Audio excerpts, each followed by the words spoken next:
આગળના લેક્ચરની અંદર ઓહમના નિયમની જે આપણે વાત કરી V = IR અથવા આપણે અવરોધની વ્યાખ્યા આપેલી હતી. અવરોધની વ્યાખ્યા એટલે વિદ્યુત સ્થિતિમાનનો તફાવત અને તેમાંથી વહેતા વિદ્યુત પ્રવાહનો ગુણોત્તર.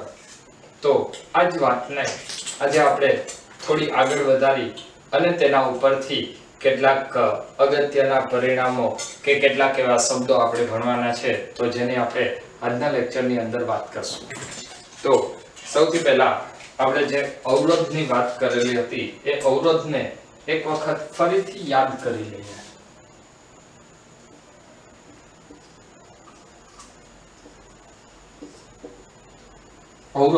અવરોધની વ્યાખ્યા આપણે આપેલી હતી. અવરોધ એટલે વિદ્યુત સ્થિતિમાનનો તફાવત અને તેમાંથી વહેતા વિદ્યુત પ્રવાહનો ગુણોત્તર. ત્યારબાદ તેના જો એકમની વાત કરીએ તો એકમ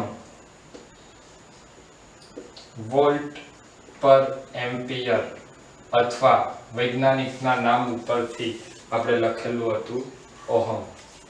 આ અવરોધ કઈ કઈ બાબતો પર આધાર રાખે? તો સૌથી પહેલું આવશે વાહકની લંબાઈ, ત્યારબાદ એના આડછેદનું ક્ષેત્રફળ, ટૂંકમાં કહેવું હોય તો વાહકના પરિમાણ પર. બીજું હજી એક આવશે એનું તાપમાન. તાપમાન પર અવરોધ કઈ રીતે આધાર રાખે? તો જેમ તમે તાપમાનમાં વધારો કરશો તો એની અંદર બની શકે કે ધાતુના જે આયનો છે એ આયનો વધારે ઝડપથી દોલનો કરે અને જો એ આયનો વધારે ઝડપથી દોલનો કરશે તો એનું પરિણામ હવે શું મળશે?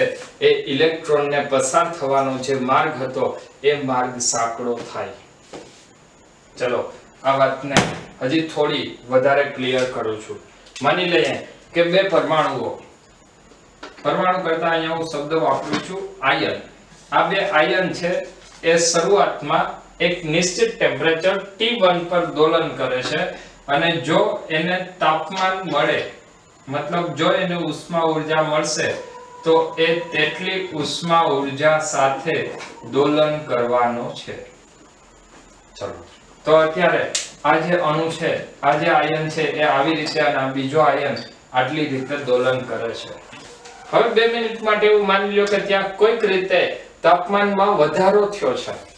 તાપમાનમાં વધારો થશે તો સ્વાભાવિક છે કે આના દોલનો વધારે ઝડપી અને મોટા થશે.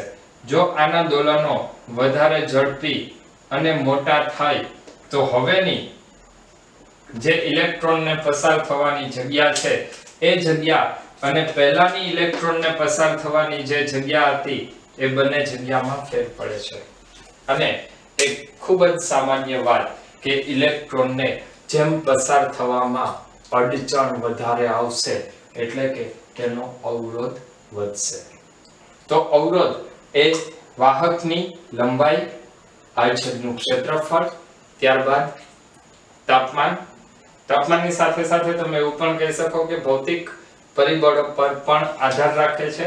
આ ઉપરાંત દ્રવ્યની જાત.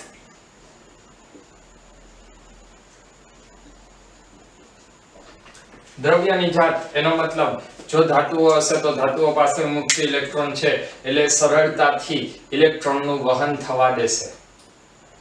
તો ધાતુઓમાં અવરોધ સામાન્ય રીતે ઓછો હોય છે. અર્ધવાહકોની વાત કરીએ તો અર્ધવાહકો નિશ્ચિત સ્થિતિમાં વિદ્યુત પ્રવાહ પસાર થવા દેશે, અધરવાઇઝ અમુક સ્થિતિમાં પ્રવાહ પસાર થવા દેતા નથી. એટલા માટે તેને અર્ધવાહકો કીધા જેનો અવરોધ સુવાહક કરતા ફરીથી ઓછો આવશે. અને અવાહક એટલે જેમની બાહ્યતમ કક્ષામાં 5, 6 કે 7 ઇલેક્ટ્રોન છે, જેને ઇલેક્ટ્રોન સ્વીકારવાની વૃત્તિ છે અને જો ઇલેક્ટ્રોન સ્વીકારવાની વૃત્તિવાળા પરમાણુ આગળથી કોઈ ઇલેક્ટ્રોન જવાનો પ્રયત્ન કરે તો તે આગળ જઈ શકવાનો નથી. મતલબ એ દ્રવ્યની જાત પર પણ આધાર રાખે છે. તો આ આપણે વાત કરી અવરોધ વિશેની. અવરોધ બાદ ફરીથી એક નવો શબ્દ આવશે અને એ શબ્દ છે વાહકત્વ.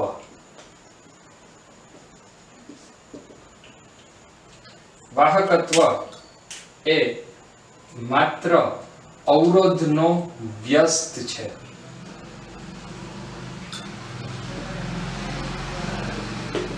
વાહકત્વ બરાબર 1/, અવરોધ એટલે એને વ્યાખ્યાયિત કરવો હોય તો શું કહેશું? અવરોધના વ્યસ્તને વાહકત્વ કહે છે.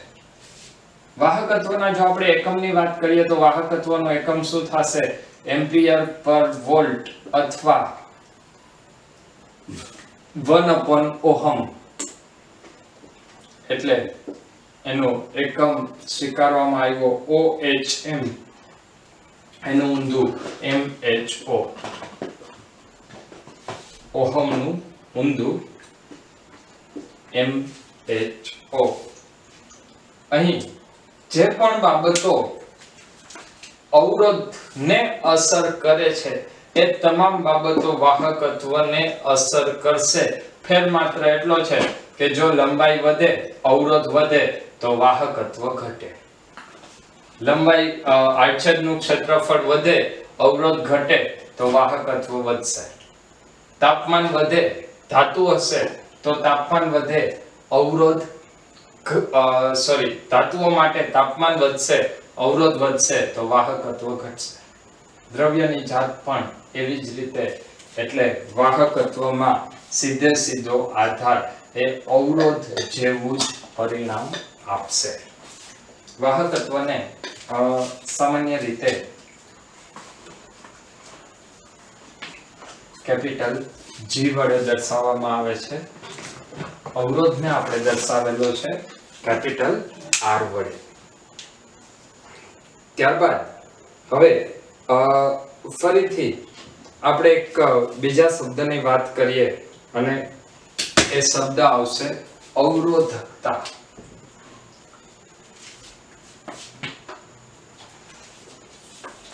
અવરોધકતા એટલે શું થાય?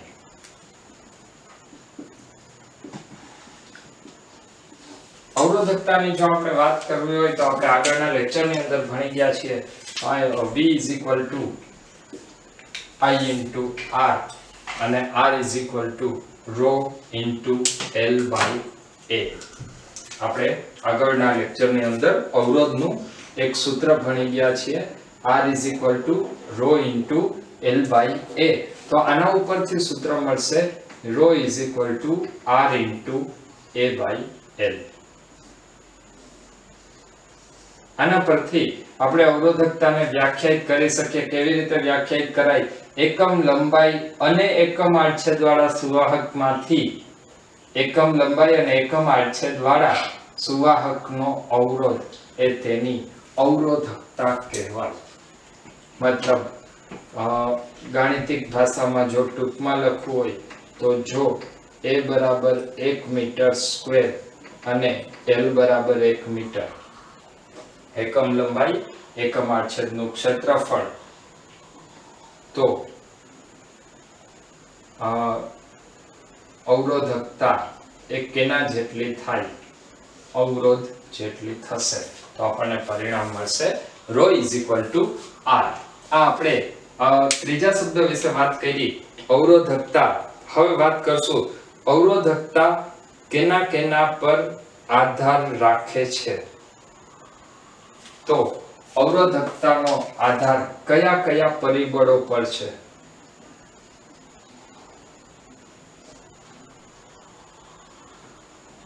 તો સૌથી પહેલા આવશે અવરોધકતા એ ભૌતિક પરિબળો જેવા કે તાપમાન, ત્યારબાદ આવશે દબાણ, ત્યારબાદ આવશે દ્રવ્યની જાત, જેના પર આધાર રાખે છે. પરંતુ અવરોધકતા એ દ્રવ્યનો ગુણધર્મ છે. અહીંયા એક વાત ખાસ આપણે ધ્યાનમાં રાખશું કે અવરોધકતા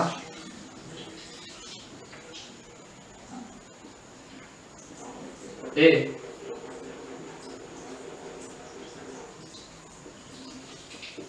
દ્રવ્યનો ગુણધર્મ હોવાથી તે પરિમાણ પર આધારિત નથી. આ લેક્ચરનું કદાચ મોસ્ટ ઇમ્પોર્ટન્ટ સ્ટેટમેન્ટ કહેવું હોય તો એ કહી શકાય કે અવરોધકતા એ દ્રવ્યનો ગુણધર્મ છે, એટલા માટે એ પરિમાણ એટલે કે એની લંબાઈ કે આડછેદનું ક્ષેત્રફળ કે પછી એના આકાર પર આધારિત નથી. આવું શા માટે? દાખલા તરીકે હું તમને એમ કહું કે એક ચોરસ આપણે માની લે કે એક ગોળ ધાતુનો ગોળો વિચારેલો છે, લોખંડનો ગોળો. શું એ લોખંડના ગોળાને ટીપીને જો આપણે પ્લેટ કરી નાખીએ તો એ દ્રવ્ય લોખંડની બદલે એલ્યુમિનિયમ થઈ જાય? નહીં થાય. શું એ લોખંડના ગોળાને ઓગાળીને આપણે એક સળિયો બનાવીએ, નળાકાર સળિયો, તો એ દ્રવ્ય લોખંડની બદલે બીજું કાંઈ તાંબુ કે એલ્યુમિનિયમ કે થવાનું છે? નહીં. મતલબ એવી જ રીતે અવરોધકતા પણ દ્રવ્યનો ગુણધર્મ છે અને તેથી તેના પરિમાણ એટલે કે એની લંબાઈ હોય, કદ હોય કે આકાર હોય તેમાં ફેરફાર કરવાથી અવરોધકતામાં ફેરફાર થતો નથી. ત્યાં આપણી પાસે છેલ્લું સૂત્ર હતું ρ = R × A/L. તો આના ઉપરથી આપણે એકમ લખી શકીએ. R એટલે અવરોધ, ઓહમ, મીટર સ્ક્વેર પર મીટર. તો આપણને એકમ મળ્યો ઓહમ × મીટર અવરોધકતાનો. તો અવરોધકતાનો એકમ આવશે ઓહમ મીટર. ત્યારબાદ આવો જ એક હજી નવો શબ્દ આપણે વ્યાખ્યાયિત કરવાના છીએ, એ છે વાહકતા.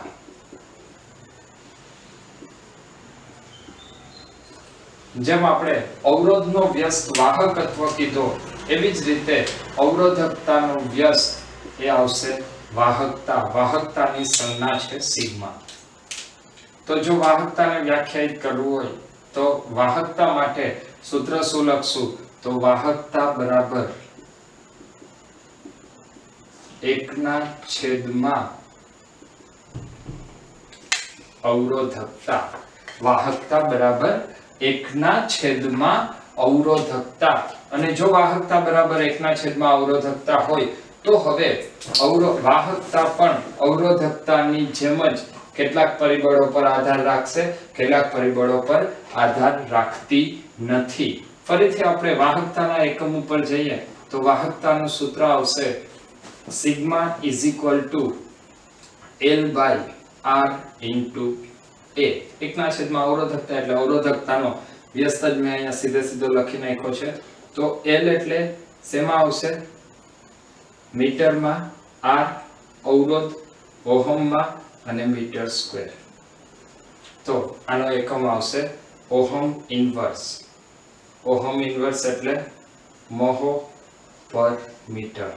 વાહકતાનો એકમ પહેલો એકમ આવશે મોહો પર મીટર, અથવા આને ઘણી વખત નામ આપવામાં આવે છે સિમેન. તો બીજો એકમ ઓહમ ઇન્વર્સ પર મીટર થશે. અને જો આપણે 1/, ઓહમ એટલે કે મોહો, એને જો આપણે સિમેન તરીકે ઓળખીએ તો હવે આ એકમ થશે સિમેન પર મીટર. અને અહીંયા પણ આનો એક એકમ આપણે લખી શકીએ મોહો એટલે સિમેન. તો આ આપણને વાહકતાની વાત થઈ. વાહકતા બાદ હવે આપણે જે વાત કરવાની છે એ છે વિદ્યુત પ્રવાહ ઘનતા. હજી એક વધારાનો શબ્દ આપણે ભણવાનો છે, એ છે વિદ્યુત પ્રવાહ ઘનતા. વિદ્યુત પ્રવાહ ઘનતા જેને આપણે દર્શાવીએ છીએ જે વડે. આ વિદ્યુત પ્રવાહ ઘનતા એ શું છે? તો અત્યાર સુધીમાં આપણે જે ઘનતાની વાત કરી એ ઘનતાની અંદર આપણે એવું કહીએ છીએ કે ઘનતા એટલે એકમ કદ દીઠ કંઈ પણ વસ્તુ. ઘનતા હોય તો એકમ કદ દીઠ દળ, સંખ્યા ઘનતા હોય તો એકમ કદ દીઠ સંખ્યા. તો વિદ્યુત પ્રવાહ ઘનતા છે. વિદ્યુત પ્રવાહ ઘનતા માટે વિદ્યુત પ્રવાહ એક કદનો ગુણધર્મ નથી. કેનો ગુણધર્મ છે? આડછેદના ક્ષેત્રફળમાંથી. તો અહીંયા આપણે શું લેવું પડે? વાહકના આડછેદના ક્ષેત્રફળમાંથી પસાર થતો વિદ્યુત પ્રવાહ. તો જેનું સૂત્ર શું આવશે? તો જો આપણે વિદ્યુત પ્રવાહ ઘનતાનું સૂત્ર લખવું હોય તો વિદ્યુત પ્રવાહ ઘનતાનું સૂત્ર થાય J = I/A. J = I/A. અહીં વિદ્યુત પ્રવાહ ઘનતા J એ સદિશ રાશિ છે. સદિશ રાશિ શા માટે? તો અહીંયા આપણે વિદ્યુત પ્રવાહ ઘનતાનું જે સૂત્ર લખીએ છીએ એ સૂત્રની અંદર ક્ષેત્રફળની પણ વાત કરીએ છીએ. અને એટલા માટે ક્ષેત્રફળ એ સદિશ રાશિ હોવાથી વિદ્યુત પ્રવાહ ઘનતા સદિશ રાશિ છે, જેનો એકમ આવશે એમ્પિયર પર મીટર સ્ક્વેર. તો આપણે વાત કરી વિદ્યુત પ્રવાહ ઘનતાની. વિદ્યુત પ્રવાહ ઘનતાનો એકમ આવશે એમ્પિયર પર મીટર સ્ક્વેર. ત્યારબાદ જો આટલા શબ્દ ક્લિયર હોય તો હવે આપણે જે અત્યાર સુધીમાં ઓહમનો નિયમ મેળવેલો છે એ ઓહમના નિયમને ફરીથી એક અલગ સ્વરૂપમાં તેની આપણે રજૂઆત કરીએ. તો ઓહમનો નિયમ આપણે ગયા લેક્ચરની અંદર ભણી ગયા છીએ. એ ઓહમનો નિયમ છે V = I/R. ચલો આ ના લખવાનું બાકી હોય તો ઝડપથી લખી લેજો વિડિયો પોઝ કરીને. ઓકે, લખાઈ ગયું છે બધાને? ઓકે, ચલો તો હવે આપણે જે આગળ વાત કરવાની છે એ આપણે વાત કરશું ઓહમના નિયમની.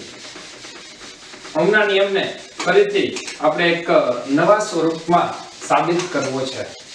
તો જો ઓહમના નિયમને નવા સ્વરૂપમાં સાબિત કરવો હોય તો એના માટે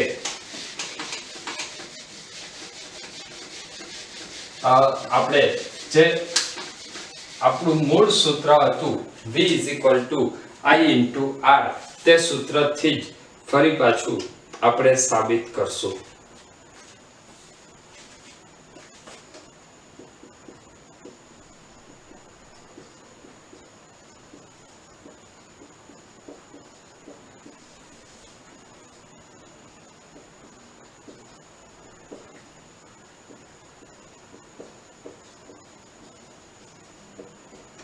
વિદ્યુત પ્રવાહ ઘનતાના સ્વરૂપમાં ઓહમનો નિયમ. હવે આપણે જે ઓહમનો નિયમ સાબિત કરવાનો છે તે વિદ્યુત પ્રવાહ ઘનતાના સ્વરૂપમાં સાબિત કરવાનો છે. વિદ્યુત પ્રવાહ ઘનતાના સ્વરૂપમાં સાબિત કરીએ એની પહેલા આપણે આપણો જે મૂળ સૂત્ર છે એ સૂત્રને યાદ કરી લઈએ. તો આપણી પાસે સૂત્ર છે V = I/R. ઓહમના નિયમનું સૂત્ર વાહકના બે છેડા વચ્ચેનો વિદ્યુત સ્થિતિમાનનો તફાવત એ તેમાંથી પસાર થતા વિદ્યુત પ્રવાહના સમપ્રમાણમાં હોય છે. મતલબ V ચાલે છે I. તો હવે આગળનું આપણે હમણાં જ સૂત્ર ભણ્યા એ સૂત્રની આમાં કિંમત મૂકી દે તો R = ρ × L/A. ત્યારબાદ જો આપણે બીજું ચેપ્ટર યાદ કરીએ તો આપણી પાસે એક સૂત્ર છે V = E.dr. dV = E.dr અથવા લખાય V = E × R. R એટલે અહીંયા લંબાઈ છે તો શું લખશું? V = E × L. તો V = E × L હોય તો હવે આપણને ફરીથી આ સૂત્ર મળશે E × L = I ρ L/A. તો અહીંયા આપણને સૂત્ર મળશે E = I × ρ/A. ફરીથી I/A એકમ આડછેદ દીઠ પસાર થતો વિદ્યુત પ્રવાહ એટલે શું? એકમ આડછેદમાંથી પસાર થતો વિદ્યુત પ્રવાહ એટલે એને આપણે નામ આપેલું છે વિદ્યુત પ્રવાહ ઘનતા. તો હવે ફરીથી આપણને સૂત્ર મળશે E = J × ρ. E = J × ρ. અથવા આ પદને ફરીથી એક અલગ રીતે લખવું હોય તો આપણે વિચારી શકીએ E is equal to J into rho અથવા E is equal to J into rho એટલે અવરોધકતા, તો અવરોધકતા એટલે એકના છેદમાં વાહકતા, તો હું અહીંયા લખીશ 1 upon સિગ્મા, તો અહીંયા લખાય J is equal to sigma into E. બે સૂત્ર આપણને મળશે જે ઓહમનો નિયમ દર્શાવે છે. તો ફરીથી ઓહમના નિયમ માટે આપણને એક નવું પરિણામ મળ્યું, જે આપણું મૂળ સૂત્ર હતું V is equal two I into R, ત્યાંથી લઈ અને આપણે ફરીથી બે સૂત્ર મેળવ્યા, J is equal to sigma into E અને E is equal to J into rho. તો ફરીથી આપણે નેક્સ્ટ લેક્ચરની અંદર ફરી પાછા મળીએ, ત્યારે આ જ કન્સેપ્ટને હજી થોડો આગળ વધારશું. તો ત્યાં સુધી બધા મહેનત કરતા રહ્યો. Wish you all the best.